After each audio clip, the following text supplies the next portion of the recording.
मित्रों, कल हाथरस जनपद के सिकंदराबाद तहसील के गांव में एक दुखद और दर्दनाक घटना अपराह्न में घटित हुई।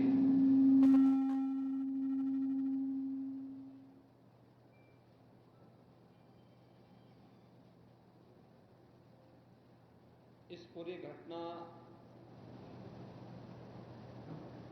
के तह तक जाने के लिए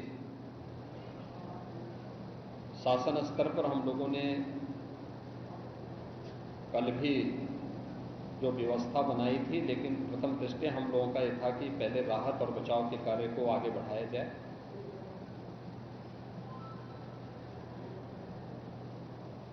इस पूरी जो अभी हादसा है, इस हादसे में 121 श्रद्धालुओं की मृत्यु हुई, जो उत्तर प्रदेश के साथ साथ हरियाणा, राजस्थान और मध्य प्रदेश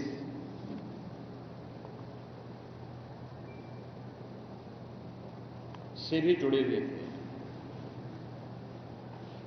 उत्तर प्रदेश में हाथरस, बदायूं, कासगंज, अलीगढ़, एटा, ललितपुर, शाहजहांपुर, आगरा, फिरोजाबाद, गौतम बुद्ध नगर, मथुरा, औरैया, बुलंदशहर, पीलीभीत, संभल और लखीमपुर खीरी, इन 16 जनपदों के भी कुछ श्रद्धालु जन थे जो इस हादसे के शिकार हुए हैं।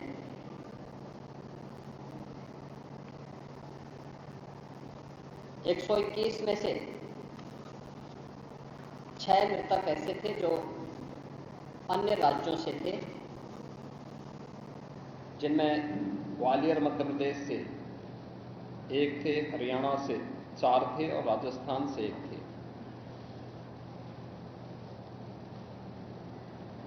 हाथरस के जिला हॉस्पिटल में मैंने जो घायल हैं, 31 ऐसे घायल हैं जो हाथरस, अलीगढ़, एटा और आगरा के हॉस्पिटल में जिनका उपचार चल रहा है और उसमें लगभग सभी आउट ऑफ डेंजर है।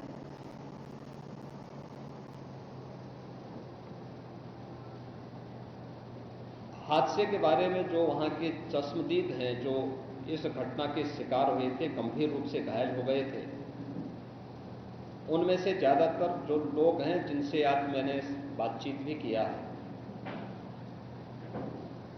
वे सभी इस बात को बोलते हैं कि हादसा कार्यक्रम के उपरांत जब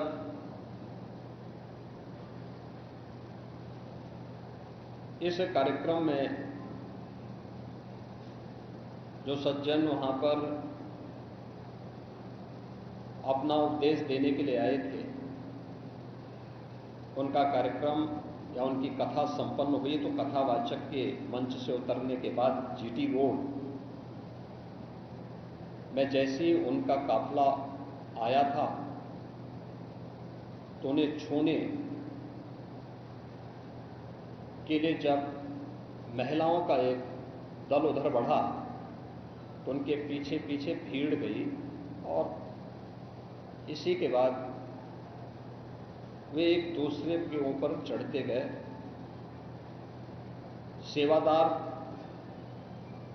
भी लोगों को धक्का देते रहे, जिसके कारण दोनों ओर, जीटी रोड के दोनों ओर और जीटी रोड के अंदर भी ये सब हादसा वहां पर होता हुआ दिखाई दिया। इसका सबसे दुखद पहलू यह था कि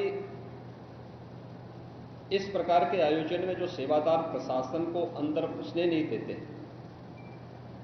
दुर्घटना होने के तत्काल बाद या दुर्घटना के दौरान प्रारंभिक रूप में इन्होंने पहले वहां पर इस मामले को दबाने का प्रयास किया, लेकिन जब उन्हें प्रशासन ने हॉस्पिटल ले जाने की कार्रवाई प्रारंभ की तो इनमें ज्यादातर सेवादार वहां से भाग गए। इस पूरी घटनाक्रम के लिए हम लोगों ने एडीजी आगरा की अध्यक्षता में एक एसआईटी गठित की है, जिसने अपनी प्रारंभिक रिपोर्ट दी है और इस घटना की तह में जाने के लिए उनसे कहा गया है। बहुत सारे ऐसे पहलू हैं जिन पर जांच होनी बहुत आवश्यक है। अब तक प्रथम दृष्टया जो थी हमारी कार्रवाई ये थी कि राहत और बचाव के कार्य को आगे बढ़ाने के बाद आयोजकों को पूछताछ के लिए बुलाना, घटना के बारे में, हादसे के कारणों के बारे में उनसे भी पूछताछ करना और फिर घटना की लापरवाही और जिम्मेदारों की जवाबदेही भी इसके लिए तय करना, जिसके लिए पहले से ही एफआईआर यहां पे दर्ज हो चुकी है। इसके लिए कार्रवाई आगे बढ़ रही है। हम लोग इस बात को किसी भी प्रकार से डिनाई नहीं कर सकते कि इस प्रकार की घटना केवल एक हादसा नहीं होता। अगर हादसा भी है तो उसके पीछे कौन जिम्मेदार है, और अगर वह घटना घटित हुई है तो इसके पीछे हादसा नहीं तो साजिश किसकी है, कौन इसके पीछे है। इन सभी पहलुओं को लेकर के राज्य सरकार ने तय किया है कि हम इसका एक जुडिशियल इंक्वायरी भी करवाएंगे और जुडिशियल इंक्वायरी हाईकोर्ट के एक रिटायर्ड जज की अध्यक्षता में होगी, जिसमें प्रशासन और पुलिस के भी रिटायर्ड सीनियर अधिकारियों को रख करके इस पूरी घटना की तह में जाकर के जो भी इसके लिए दोषी होगा उन्हें इसकी सजा देना और इस प्रकार की घटना की पुनरावृत्ति न हो, इनके बारे में एक सुझाव और एक एसओपी उनके माध्यम से बनाई जा सके, जिसे आगे इस प्रकार के किसी भी बड़े आयोजन में लागू किया जा सके। यह हम लोग सुनिश्चित करेंगे। और मैंने यहां पर भी हाथरस में भी और सिकंदराराव के घटनास्थल का मैंने दौरा किया, यद्यपि वहां काफी बारिश थी, और वहां जाकर के मैंने एक बार उसको देखने का प्रयास किया है।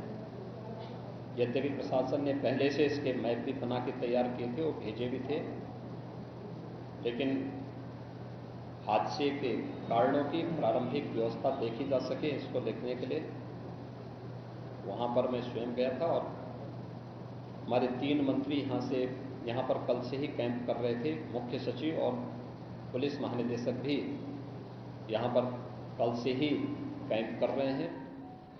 सीनियर अधिकारीगण भी यहां पर पुलिस और प्रशासन के अधिकारीगण यहां पहले से ही कैंप करते हुए इस पूरी घटना के लिए जिम्मेदारों की जवाबदेही तय करने की भी दिशा में आगे कार्रवाई की जा रही है, जिसमें कुछ विशेष दल बनाए गए हैं, जिनमें अलग अलग जनपदों में उनकी कार्रवाई अब प्रारंभ होगी और प्रारंभिक जांच के बाद आगे की कार्रवाई को हम लोग आगे बढ़ाने का कार्य करेंगे।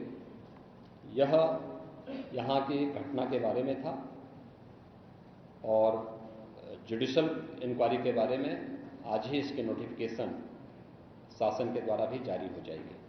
महाराज जी,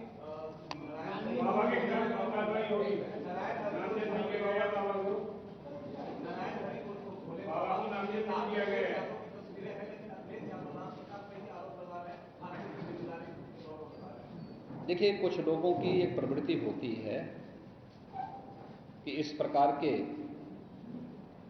दुखद और दर्दनाक घटनाओं में भी वे राजनीति ढूंढते हैं,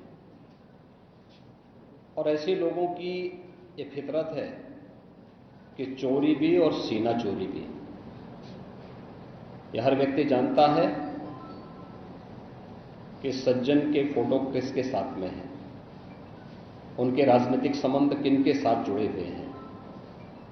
तो स्वाभाविक रूप से आप लोगों ने इस बात को देखा होगा कि पिछले दिनों रैलियों के दौरान इस प्रकार की भगदड़ कहां मचती थी और कौन इसके पीछे थे, और मुझे लगता है उसकी तह में जाना आवश्यक है।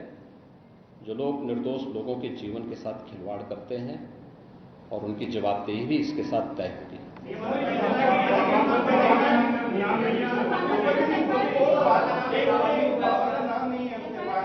दूसरी चीज आपने कहा कि ऐसे आयोजनों में प्रशासन को घुसने की इजाजत नहीं होती है, तो ऐसा क्यों होता है कि क्या भविष्य में ऐसी चीजें ना हो? देखिए, प्रशासन प्रथम दृष्टया ये मान के चलता है कि धार्मिक आयोजन है, उनके सेवादार इस प्रकार के आयोजनों की जिम्मेदारी अंदर से स्वयं निभाएंगे। और बड़े बड़े आयोजन होते हैं, ऐसा नहीं कि ना होते हो। सावधानीवश वहां पर फोर्स प्रशासन तैनात करता है, लेकिन आउटर रिंग में उनकी फोर्स होती है। अंदर अगर आप देखेंगे तो उनके स्वयंसेवक, सेवादार ही इस पूरे व्यवस्था का संचालन करते हैं, उनकी देखभाल करते हैं। और जहां पे भीड़ अनुशासित होती है, धार्मिक और आध्यात्मिक श्रद्धा भाव के साथ लोग जहां आते हैं, वहां पर भीड़ अनुशासित भी रहती है। लेकिन जब वही कार्यक्रम निहित स्वार्थी तत्वों के हाथों का खिलौना बन जाता है, तो वह अनुशासनहीनता का नजारा वहां पर भी देखने को मिलता है। और इसका शिकार अंततः वह निर्दोष व्यक्ति होता है जो धार्मिक श्रद्धा के साथ उस आयोजन में भागीदार बनता है, क्योंकि उसको तो साजिश के बारे में पता नहीं होता है, और वह अपनी उस श्रद्धा भाव के साथ आता है। लेकिन साजिश करने वाले लोग अपनी साजिश करके फिर वहां से चुपचाप खिसकने का प्रयास भी करते हैं।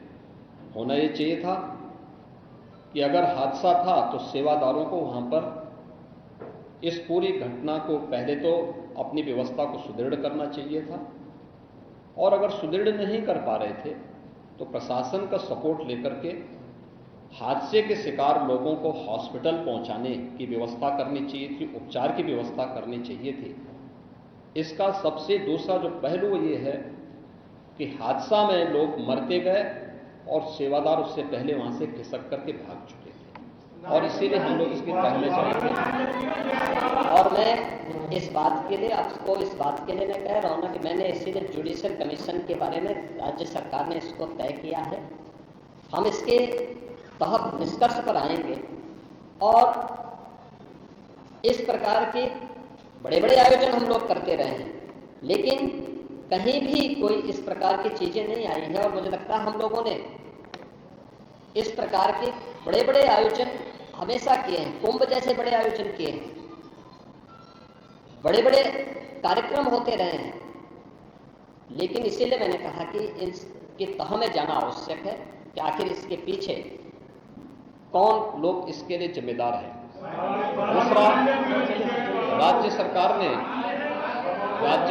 ने और केंद्र सरकार ने, देखिए कि एफआईआर एप्लीकेशन परमिशन के लिए जिन लोगों ने दी थी, प्रथम दृष्टया पहले एफआईआर उनके खिलाफ होती है, और इसके बाद फिर उसका दायरा बढ़ता है।